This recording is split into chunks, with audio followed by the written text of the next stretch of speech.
Roughly 25 years ago, Toyota first entered the hybrid vehicle space when they introduced the Prius to America all the way back in 2001. Now, at the time, Toyota was technically a year behind its arch rival Honda with the Insight. However, unlike Honda, the Prius was an instant sales success, with Toyota selling as many as nearly 250,000 units in the US every year. Now, a couple years ago, Toyota introduced an all-new generation Prius, finally getting rid of that really ugly-looking shape and its kind of uncool factor with a sleek, sexy, and far more powerful version of the Prius. And as you can see this week, the company has loaned us the latest Prius model. This is a new trim level for 2025 called the Prius Nightshade. It essentially takes the XLE trim of the Prius, adds some black wheels, black accents, and a sportier, darker, sinister vibe. And it's also painted in this unique color called Karashi, which is essentially a Japanese version of spicy brown mustard. So the big question I went answered, for those of you who are looking for a fuel-efficient commuter car with the availability of all-wheel drive and getting over 50 mpg, how does the latest version of the Toyota Prius Nightshade stack up? Stay tuned to find out.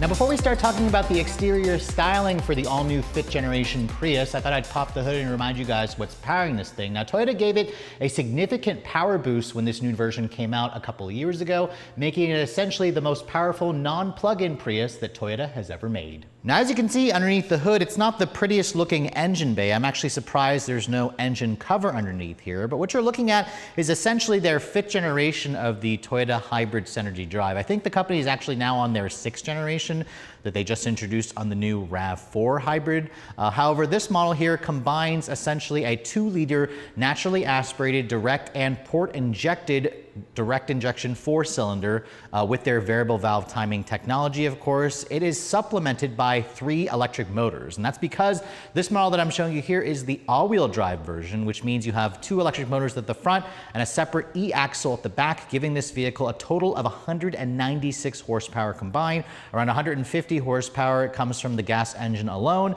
and around 111 and another 40 horsepower from the rear electric motor comes from the EV side for a total of 196. That's an extra 2 horsepower over the front-wheel drive version. Toyota does not quote a torque figure for their hybrid powertrains. It all goes out through an electronic CVT transmission, and like I said earlier, this vehicle does have electronic all-wheel drive. It's an on-demand all-wheel drive system. There's no separate mechanical linkage from the engine going to the back axle. The back axle is powered exclusively by that 40 horsepower rear electric motor. Now, the electric motors draw their power from a very small 0.91 kilowatt-hour lithium-ion battery pack, so this is not the plug-in hybrid model. We'll save that, of course, for a different review.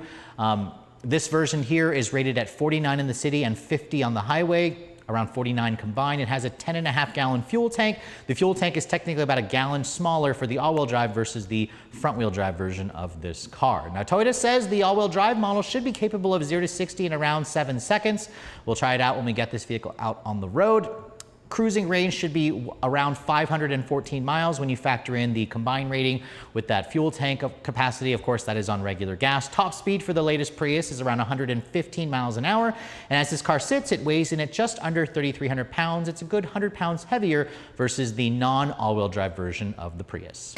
Now, closing the hood, let's go ahead and talk about the exterior sheet metal for this 5th generation Prius. As you can see, when this car first came out 2 years ago, it was such a radical departure. Toyota made this car so much more attractive versus the previous generation of the Prius because the car is so much wider, it's so much lower, it's so much longer, and it definitely looks a lot more sleek, a lot more desirable, and less just kind of clown car. It's much more of a sleeker aerodynamic shape. You can see the Prius was the first vehicle to introduce Toyota's newest design language with their hammerhead headlights. You can see there's an LED daytime running light, LED turn signal, you have an LED projector, low and high beam, of course, in the lower portion. And then down here, there's an LED accent light. Those are not fog lights.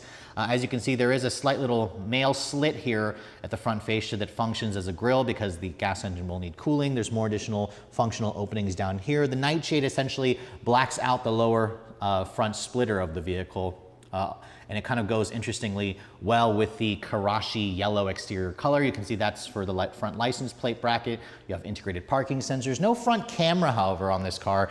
If you want the 360 camera, you have to buy the limited model. I really do like the black accents here, or the black badging for the Toyota logo, obviously. But overall, you can really see that the Prius just looks a lot lower, a lot meaner, a lot sleeker, and a lot wider because it's a little over an inch wider than the previous generation. Now, moving around to the side profile, you can see the Prius is a compact sedan. It competes head-on with vehicles like the Honda Civic hatchback hybrid, of course, with a 108.1-inch wheelbase and a 181.1-inch overall length. This is actually around an inch or two longer versus the current Civic hybrid, its main rival, of course. You can really see kind of like that slope, that steep rake for the windshield, and that's because the Prius has a very slippery drag coefficient. I think it's like 0.27 or something like that.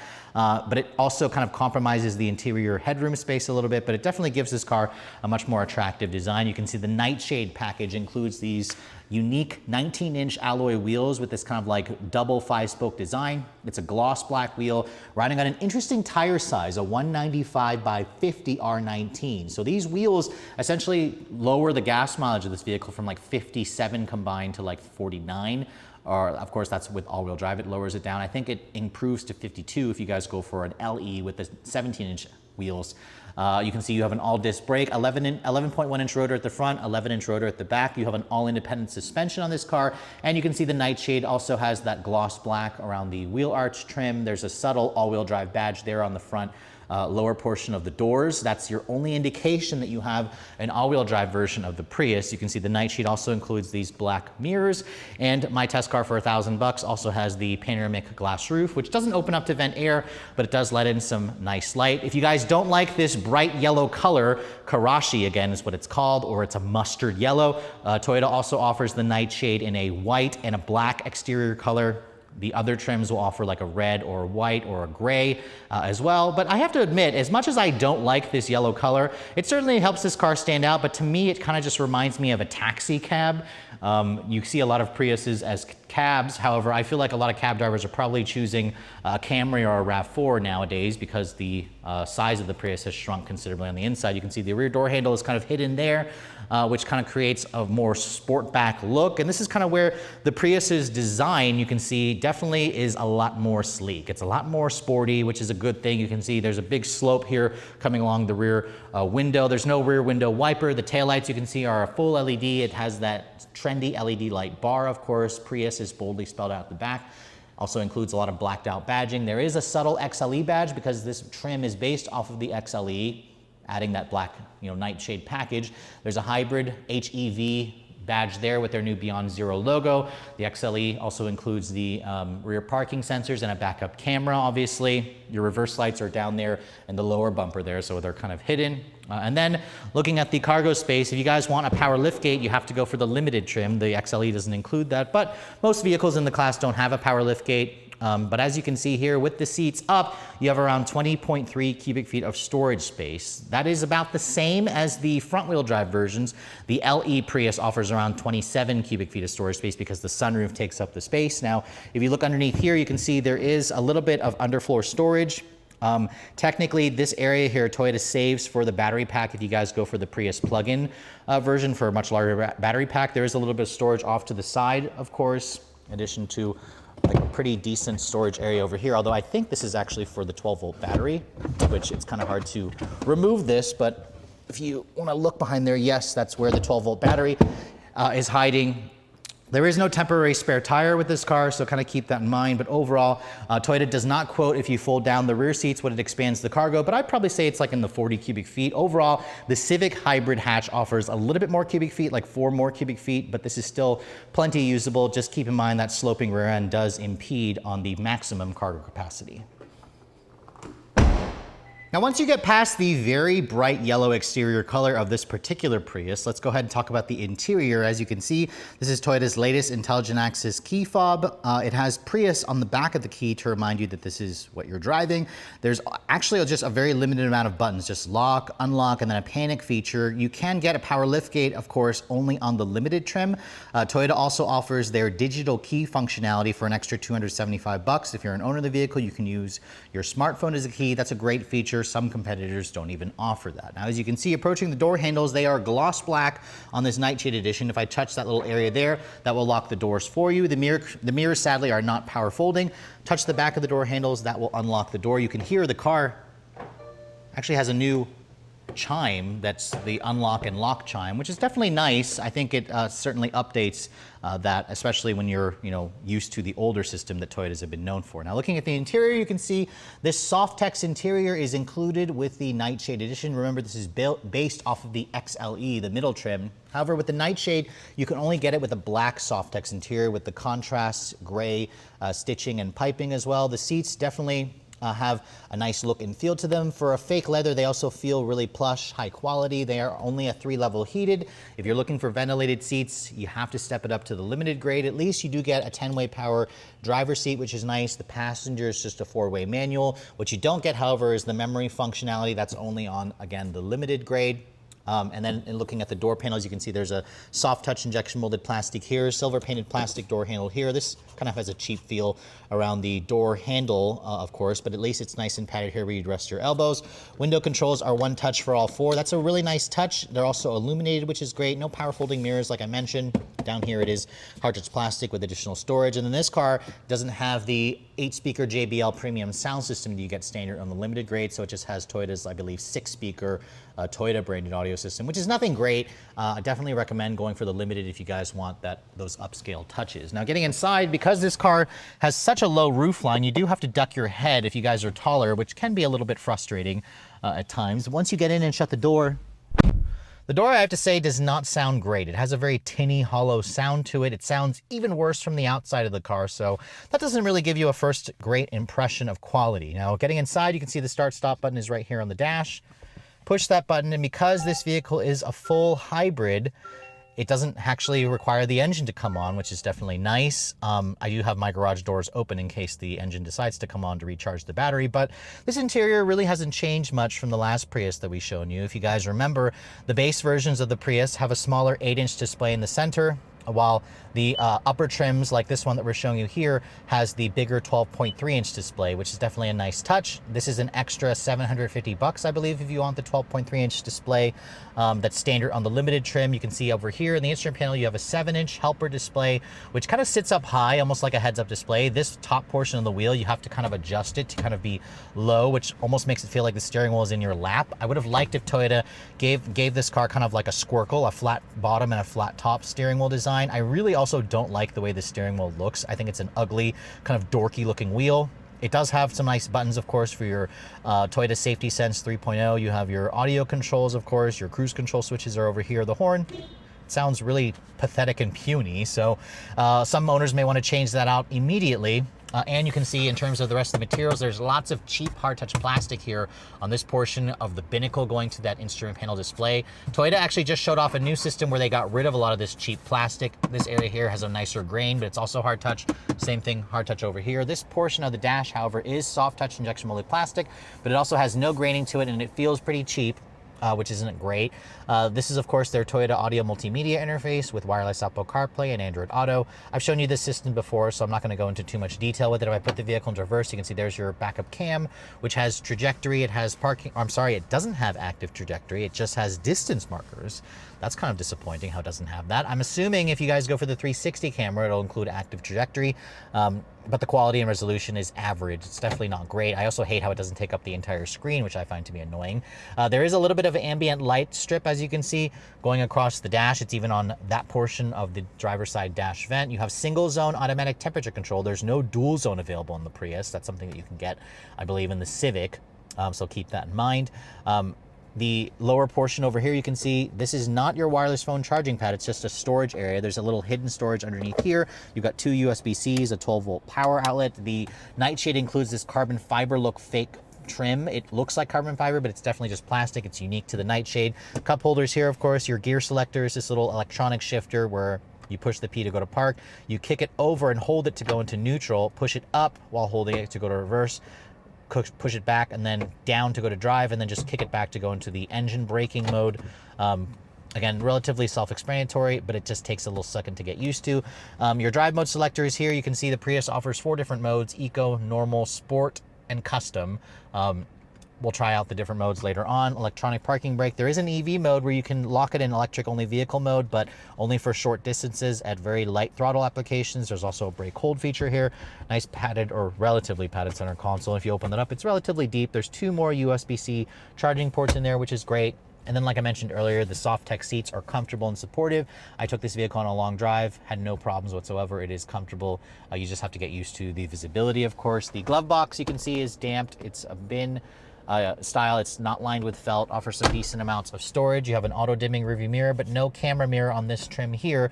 I do like the way the ambient LED or the LED lighting, map lighting looks in here, and then you can see the roof line of this car is definitely low. You can see there is a little shade here to close for the front and for the rear. But for somebody my height at 5'7", I definitely feel the very low roof in this car. So kind of keep that in mind if you're a taller driver. It just doesn't feel quite as spacious as the previous generation Prius with its much taller roof line. But overall, the interior hasn't really changed. Again, I personally would go with the limited trim for a little bit more. But, you know, with the 12.3-inch display, the 7-inch display here, it certainly looks more spaceshipy, futuristic. It just doesn't have a luxurious, you know, sophisticated feel like the Civic Hybrid. There wasn't really many squeaks and rattles in this interior, but overall it feels a little bit economy car-ish mixed in with some decent tech with the larger 12.3-inch display, which is 3 inches larger than the display in the Civic Hybrid. But let's go ahead and hop into the back seat area. You guys can see what that space is like. You can see the door handles here are hidden to kind of create that coupe-like look. You push the little pressure pad, it opens up the door. And then when you open up the door, you can see the rear seat is definitely not huge. The door could open up a little bit larger, and Toyota says you have around 34.8 inches, 34.8 inches of legroom back here, which is not bad, but it is around 3 inches less than the Civic hatchback and sedan. The headroom space is also pretty compromised. Toyota says you actually lost around 1 inch of headroom compared to the previous generation. Material quality back here is hard touch plastic, so it is downgraded slightly. You do have some silver painted plastic door handles, some more of that cheap plastic trim here. Nice padded here where you rest your elbows. Like I said earlier, window switches are one touch up down, which is a nice touch. And then these seats, they obviously fold down to reveal, you know, a little bit expanded cargo capacity, almost a flat floor as well, which is nice. They don't recline, however, but once you get back here, you can see the space is usable for an average size adult. You can see this is essentially my driving position. I have good foot space underneath here. The floor is not completely flat, unfortunately. You do have 2 USB-C charging ports, no rear seat air vents. You can't get that on any version of the Prius, even the top limited, but you can get heated rear seats on the limited, just not on this trim. You have 1 storage cubby here, and then you can see if I want to get back here and cross my legs, I can, but it definitely feels a little bit tighter, along with this roof line that's kind of really down low, so you kind of have to keep that in mind as well. You do have LED map lighting here, and there's also an armrest that folds down. This is where you're gonna find your 2 cup holders. The headroom space, as you can see at 5'7", I have maybe just like 1 inch of clearance. So this is not a lot of headroom back here for somebody that's short like myself. So kind of keep that in mind. If you guys are looking for a hybrid vehicle from Toyota that has more space, you should definitely check out the Camry and the RAV4, and those vehicles have pretty similar efficiency and also more power versus the Prius. So it's hard to believe that it's been nearly 2 years since I've been behind the wheel of the latest generation Toyota Prius. Remember, when this car came out in 2022 as a 2023 model, it was such a radical change for Toyota. They finally made the Prius cool, sexy, desirable, sporty even, and quick, because they seriously gave it a huge bump in power. They finally gave the all-wheel drive version some decent electric motor power at the rear axle, and you can take your pick between the regular Prius and, of course, the Prius plug-in, which has been renamed the plug-in, no longer being called the Prius Prime. So the one that we're driving here is a new model, a new trim for 2025. It's the Nightshade in this rather interesting color called Karashi, which it's also called mustard in the US because Karashi is basically the Japanese word for mustard. And the model that we're driving is the all-wheel drive version. The last one that I tested was technically a front-wheel drive variant, and with 196 horsepower, it has 2 more horsepower than the front-wheel drive version. It has 4 less horsepower than the Civic Hybrid, its main rival. And the last front-wheel drive one that I tested did 0 to 60 in 6.9 seconds. The last Civic Hybrid that I tested did it in like 6.4 seconds. So I expect this car to be pretty much around the same speed as the front-wheel drive version. So let's go ahead and see what we can get 0 to 60 wise here. We're gonna go ahead and just floor it from a stop here and see what we can get.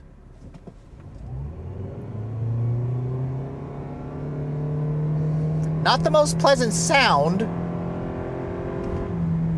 But we got 7.26 seconds there. So 7.26 means this model is around 0.3 seconds slower than the front-wheel drive version, which doesn't surprise me. It only has 2 more horsepower, and it's also around 100-ish pounds heavier. That time is still excellent for daily driving. I mean, yes, the Civic Hybrid will mop the floor off this car. The Honda is just honestly the speed king at 6.37 seconds is what I got in the last Civic Hybrid. It's faster than a Civic Si, but still, remember, the previous generation Prius was notorious for like a 10-second 0 to 60 run, so this is just a huge improvement in terms of acceleration, in terms of power, and I think with the addition of all-wheel drive, which you can't get in the Civic, it just makes the Prius a lot more desirable for some people. Let's try another run here. This time it's slightly more uphill. The transition between gas and electric only power is just so seamless. Toyota's really good at this. 7.79 seconds there. That's with it more going slightly uphill. So in reality, you're going to be doing in the low 7-second range to mid 7-second range in this car, and that's perfectly acceptable. Priuses aren't made for drag racing, but at least if you guys are a Honda fan, you're gonna, take some comfort in the fact that the Civic is the drag king winner here compared to the Prius. If you pull up next to a Prius in your Civic Hybrid, you have no problem smoking that car, which kind of just shows you how powerful Honda's new hybrid system is. It's actually very good, even if the Civic Hybrid isn't quite as fuel efficient, supposedly on paper, which I'll talk about later on, as the Prius. But as you drive the Prius around normally, this is where Toyota's hybrid system, their 5th generation, shows Toyota is very much in keen with how a hybrid powertrain should work. There's just very little delay between the transition point of electricity to gas. The CVT does a good job at just increasing the engine revs to give you that maximum power. And with the electric motor torque, the electric motor delivers like 111 horsepower on its own. The gas engine's like around 150 horsepower, 194 combined. There's never a full straight addition here. This car actually feels quite peppy. It just has a noisy engine. Toyota's 4-cylinder hybrid powertrains have always been a little bit on the noisier side, and that's very much the case here. This is actually noisier than their bigger 2.5-liter engine. And what I'm also noticing with the new Prius is there's tons of road noise coming in. So there's tons of road noise, tons of engine noise. It's just a little bit of a racket in this car. Now, putting your foot down there, you can feel that it primarily feels front-wheel drive bias until the front wheels slip. The rear axle then will just essentially kick on because that rear axle offers around 40 horsepower on its own, which is not a lot, but it's enough to get this car going just fine. And I think for most people, you're going to really appreciate how you have the added traction here that you cannot get in a lot of the competitors. Toyota has the edge here by offering all-wheel drive with their hybrid powertrain, which is a nice thing. Let's try one more run here. This time we're going to brake torque it and see what we can get.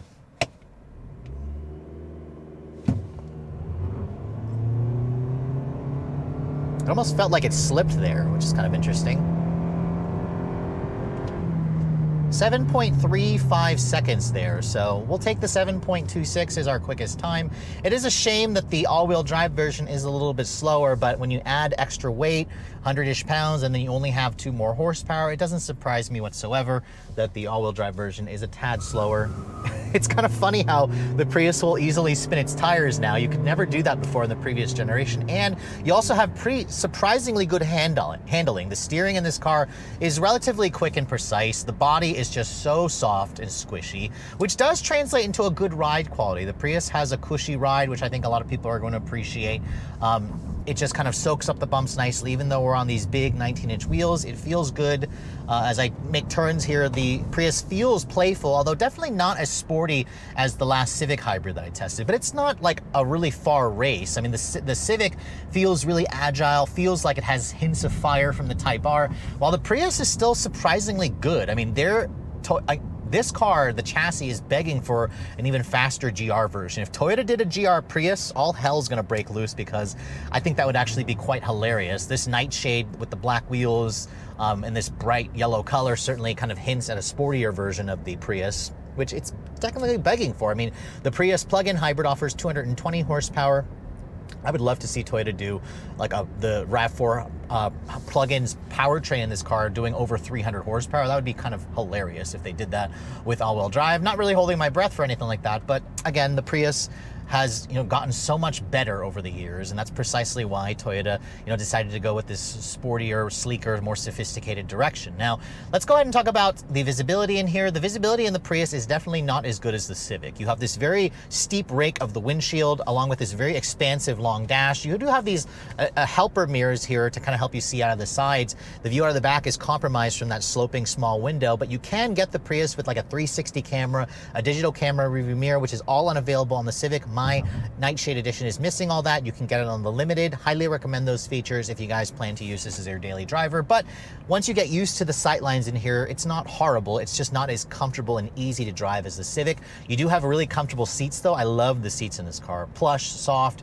They're heated, and you have a 10-way power adjustment for the driver's side. No memory function. You have to go for the Limited. The Limited also includes ventilated seats, which I would highly recommend. You can't get that in the Civic. So there are some features on the Prius that make it more desirable than the Civic. And then of course, there's the million-dollar question there, is the gas mileage. The Prius is far more fuel efficient in the real world testing versus the Civic Hybrid. The last Civic Hybrid that I tested got around 46 mpg in the city and 39 on the highway. Far below what the EPA says. This car, however, is rated at 49 in the city, 50 on the highway, or is it the other way around? I can't remember off the top of my head. I've been averaging in mostly city driving 49.6 mpg, which is excellent. It is a little bit less, around 5 mpg less versus what I got in the front-wheel drive model, so keep that in mind. The front-wheel drive is going to be more fuel efficient. On the highway, this car was doing around 46 miles to the gallon. So it's still not wonderful on the highway. In the city, it's going to be more efficient, but with its 10.5 gallon fuel tank, you can easily do around 500 miles of range on a full tank. And again, small 10.5 gallon fuel tank. It's really cheap to fill this car up, and it goes a long way. So that's one of the reasons why people love Priuses, for their long driving range and cheap fill-ups. It's just a really easy car to drive. You can drive this on the highway. You just have to get used to the noisiness of the engine and the noisiness of the road noise and whatnot. So that's kind of where the Civic feels like a more mature, more sophisticated car. But the Prius offers some strengths here with some tech features that are unavailable on the Civic, all-wheel drive that's unavailable on the Civic, a pano glass style roof that sadly doesn't open up to vent air, but still there's plenty to like here with the Prius, and you also have a much larger infotainment system than the Civic. So my recommendation, try both of them out. There are definitely pros and cons to having both. I personally think I like driving the Civic Hybrid more, but I think if I was gonna live with one, at least in my area, the availability of all-wheel drive in this car and the better real-world gas mileage that I've got kind of gives me a slight edge over into the Prius. I wish that Toyota would add better sound deadening materials, but I guess that's why they want you to buy a Camry Hybrid. A Camry Hybrid is a little bit more, and it's a little bit quieter, has more power as well, it's gonna be quicker, slightly quicker than this car. I think I got 7 seconds in the last Camry Hybrid. But overall, this is definitely still a very attractive car, a very interesting car, a sleek and sporty car even. And I'm just happy that Toyota kind of made the Prius so much better, and it continues to be one of the best hybrid, fuel-efficient commuter car offerings that you can buy.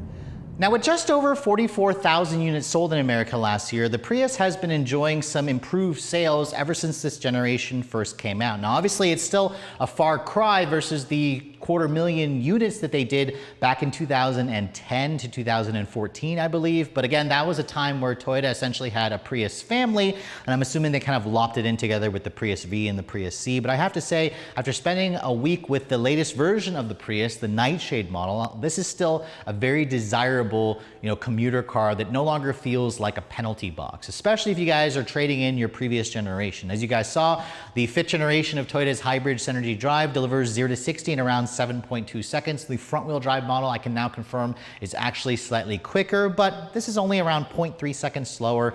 And I think with the additional all-wheel drive traction, it certainly should be, a nice, selling point for a lot of people who need that all-wheel drive availability. Fuel efficiency also is pretty strong, right around 50 mpg, and mostly city driving is excellent. It's around 5 mpg better versus the last Civic Hybrid that I got. On the highway, I was getting around 46, 45 mpg. You can easily do around 500 miles of range on a full tank on this car, and with that really small gas tank, fill-ups are going to be extremely cheap. The downside, of course, with the current Prius is while the ride is comfortable and the handling is relatively sporty, at least for a Prius, the noise levels are kind of high. The engine is kind of droney and loud and buzzy, while the road noise is also higher. So kind of keep that in mind.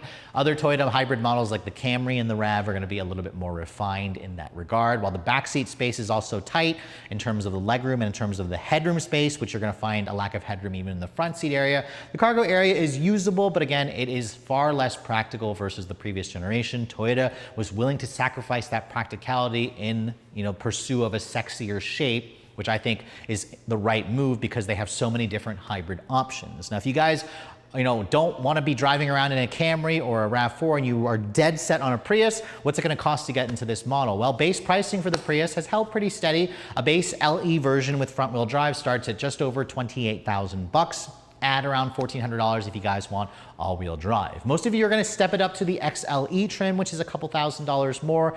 The Nightshade package, again, is based off of the XLE, but adds those black accents, the fake carbon fiber trim, the black wheels, of course. And basically it starts around $800 higher versus an XLE. So it seems like a worthy upcharge if you guys want the Nightshade package. I just kind of think Toyota should offer the Nightshade on the limited trim as well. You should have the option to basically pay $800 and add them to the XLE or the limited trim, because there are some features on the limited that I would like, but I definitely like the black accents you get with the Nightshade package. My test car here with all-wheel drive and the upcharge for the panoramic roof and the 12.3-inch display.